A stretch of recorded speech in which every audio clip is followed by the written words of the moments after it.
Good afternoon, dear Mr. Valdis. Baku is on air. We are greeting you and thank you so much that you have accepted our interview proposal. Good afternoon. Thank you so much. So Mr. Valdis Zatlers is our guest for today, and I would like to give some brief information about our today's guest to our audience. So Valdis Zatlers is a Latvian politician who served as the seventh president of Latvia from 2007 to 2011. He won the Latvian presidential election of 31st of May of 2007.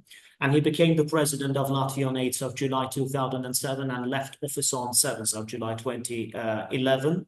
In his stimulus speech on 28th of May 2011, Mr. Zatlers called for radical reforms to curb the corruption influence of oligarchs. He accused lawmakers of being soft on corruption and announced that he would use his constitutional powers to initiate a referendum on the dissolution of the current Sejm. The formal cause of this decision was the Parliament's refusal to sanction a research at the home of Einar Slesers, Sejm member of and former minister. Mr. Zatlers was the first president of Latvia to use this reserve presidential powers. In the referendum, 95% of the voters had supported Zatlers' decision, and under the relevant sections of the Constitution of Latvia, the Sejm was dismissed and new parliament elections organized. Again, thank you so much, Mr. Zatlers, for you have accepted our interview proposal. So it's also common knowledge that lots have already occurred, also including your region, the Euro region where your country, Latvia, is located. So all those Baltic countries, we are witnessing the ongoing military conflict between Russia and Ukraine, and we are sure that that could not affect your region. So that's why the very first question of mine will be associated with bilateral ties between Russia and Latvia. So it's also common knowledge that relations between Latvia and Russia remain complex, especially in the context of the ongoing Russia-Ukraine conflict.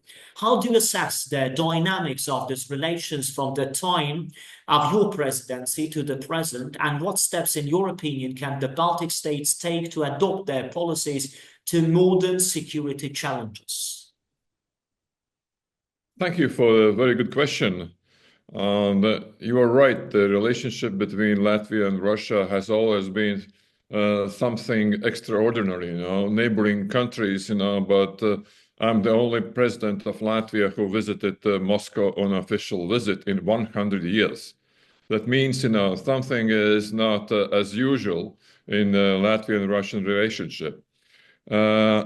I have to go back to the years 2010, 2011, when we had the best ever relationship between two neighboring countries, and it was, let's say, expected that the relationship will improve. And that was my goal, visiting Moscow. And of course, I understood that this is a window of opportunity. The window was open, to have the chance for better friendly relationship, and I used this window. Unfortunately, the window closed very soon, and that's not because of Latvia's decision. The Latvian foreign policy have been very predictable all the time, because we cannot be unpredictable as a small nation in a small country. And when I asked one of the very high Russian diplomats, high-ranking Russian diplomats, why the window was closed, and his answer is one of my, most quoted sentences. We diplomats are equally paid for opening and shutting the windows. That means that was a political decision of Russia to close this window of opportunity. It was some kind of a turning point, to more aggressive policies towards the neighbors of Russia. So, and now I must have to say, unfortunately, that is every year this tendency is escalating, and no good signs for future. Since the onset of Russia's full-scale invasion of Ukraine, tensions have increased in countries neighboring Russia. NATO is preparing for defense in case of an attack by Russia on their lines and is working through various attack scenarios. One of the potential targets of Russia is said to be the Baltic states. How are the Baltic countries preparing for a possible war with Russia, and what is the likelihood of such a conflict in the near future? So, the likelihood of this scenario. You see, we had to go back a little bit in our history. In 2007, when I took my office as the president of Latvia, there was a very peaceful border. We didn't have any serious military infrastructure in my country, and I must say in the Baltic states as a whole, because we didn't expect any military, intervention from Russia, and we were not, eager to even to think about that, because things change after Russia's attack on Georgia. Then we started planning, contingency planning was really introduced only after the Russia's attack on Georgia. So, and that was still the planning on the paper, nothing to do with a military possible confrontation, just in case. But after 2014, after Crimea and Donbass and Luhansk, the real NATO presence is since that time in Latvia and the Baltic states. Why? Because the threats turned out to be more or less real. Okay, we don't say today that we will be attacked by Russians, and we really don't like that somebody else says that, because this is just playing in the playground of Russia, threatening, and it refers also to the nuclear arms threats. They are threats, they are not too much valuable in the battlefield. And the people are talking about the tactical use of tactical nuclear weapons and say that's something, that could happen, It will not happen because, there's not much sense about using nuclear weapons on the battlefield. You don't gain too much, you lose much more, Why I'm so confident in saying that? Because I have been a Chernobyl veteran. So I was in Chernobyl the first 2 weeks after the catastrophe and for 2 months. So I learned a lot about nuclear, let's say, power and how it is used and how it is misused and how subsequent and long-lasting the subsequences are. So today we do all our best. Let's say the NATO army presences. That means not only Latvians. That means Canadians leading in Latvia and British leading in Estonia and Germans leading in Lithuania. But we have Italians. We have Spanish. We have practically 9 to 10, including Sweden. Soldiers on our soil. Just to show that the real attack on a NATO country is an attack to all. You cannot, choose what to kill, whom to kill in a battlefield, whom not. This is how we try to defend ourselves, and that's deterrence. Really, the principle of deterrence is still alive and even much more important than it was, 10, 15 years ago. So we have to show that that's not a good idea. And I think the Russians have at least have learned that it's impossible a special military operation in 3-5 days to reach their goals. Instead they got 3 years lasting slowly advancing or defending front line with no big gains. So I think if we compare to the Second World War. Now we are in a summer of 1944. So that means we come to the point that we have to realize that the war has no sense. especially in 21st century. That's a mistake. It's a moral mistake, but okay, people make mistakes. We have to accept it. So it's also relevant that you cannot prepare invasion without the other world noticing that.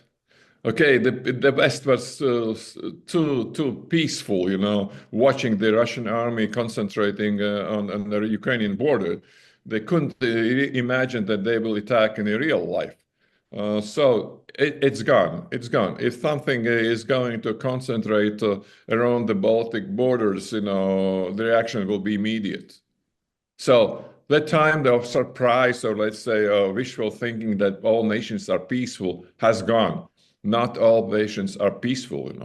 And if you look at the Russia, it's a problem for everybody in the world, including Russia itself, because the military wartime economy cannot be sustainable without war. And that's a big problem, as well as what I call the social contract, military social contract, that a lot of people are very satisfied. They get better salaries. They're not afraid of losing jobs. Their salaries are paid on time, and saying, oh, thanks to the war, we have it. And this is a very dangerous thinking. And the biggest question is, what will the day after war will look like? Even the Ukrainian refugees living in Latvia, the most question they are concerned about, what will happen the next day after war? What will be the end point? How we can adapt to that? This is very complicated. It's not like easy, I'll go, I'll end the war in one day or 3 months or even one year. Even with the best ever mechanisms you have to stop the war, it will take much more time. It will take much more time. And I would be happy if the war will end next year. That means 2026. In 2014, Latvia joined the Eurozone. How do you assess the step in terms of the country's long-term economic stability? How did this decision affect Latvia's position within the European Union and its ability to cope with global economic challenges, such as financial crisis? So it was one of the smartest moves and decisions Latvia did. Because being a small economy, you have to be an open economy. You cannot, rely on protectionism. You cannot rely on isolation. You have to rely on good integration in much larger economic area. So, and as you mentioned, it helped a lot Latvia when Latvia was very hardly hit by the financial and economic crisis in 2009. Being in Eurozone helped us a lot. The stabilization was much more secure because being in a Eurozone, all the Euro countries support you. And I think the next goal for European Union is to get every European member state into Eurozone, to use a euro currency, to make the euro currency much stronger as it is, because that's the only choice for Europeans, but not all Europeans understand that. Because such strong economies like Sweden, like Poland, like Denmark, they need to be in the Eurozone. Okay, they feel strong enough themselves, but let's say for Latvia, that was the only choice, the good choice, to be in the core. Nothing that we are a small country, but we are in the core of European Union in all aspects. So we are much more Europeans than sometimes the big states are. Mr. Zatlers, the last question of mine will follow. Relations between Latvia and Azerbaijan were an important aspect of your foreign policy. What key joint projects and initiatives do you consider the most successful during your presidency? And how do you think the relationship between the two countries can develop in the future, especially given the geopolitical situation in the regions that we do exist in? You see, as a small country, Latvia is looking for friends. We don't need enemies because otherwise we are destroyed immediately. We are looking for friends. And I would say that it's very important to have good relationship between Latvia and Azerbaijan. So that was one of my goals when I was a president, just to show Latvian people and Azerbaijani people, that the two leaders meet, that they are friendly, that they speak to each other in a very, very respectful way. And that's good for the nation because the relationship between the leaders creates a good environment on relationship in all levels, including in the people-to-people relations. Because this is an image of another country in the eyes of your nation. And that's very important. And I'm very happy that's still going on, because we have to understand that that economic relationship mostly is developed around your country.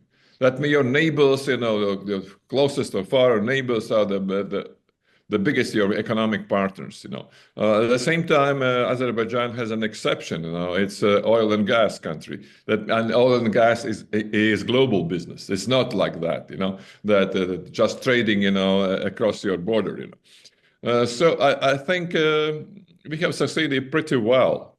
And on the question about geopolitics, these relationships help to stabilize the global geopolitics landscape.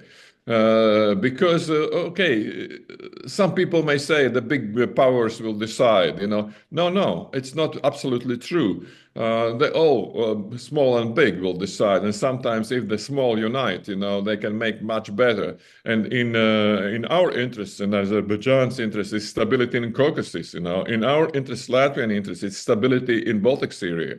And therefore we are looking of each other's experiences. And experience is what we get, when we don't get what we want, and sometimes we don't get what we want, But basically, I would say that I see the future. I see the future. But whatever, decisions our leaders, Latvian and Azerbaijani leaders will take, let's say, good relationship and friendship will stay forever. And that's the main, let's say, success we have and we have to protect. Mr. Zatlers, thank you so much for your time, for your knowledge and insights that you have shared with us and with our audience. Thank you. Thank you. Thank you. Have a nice day. Thank All you. the best to every Azerbaijani. Thank you so much, and to you too, and to your nation. Thank you.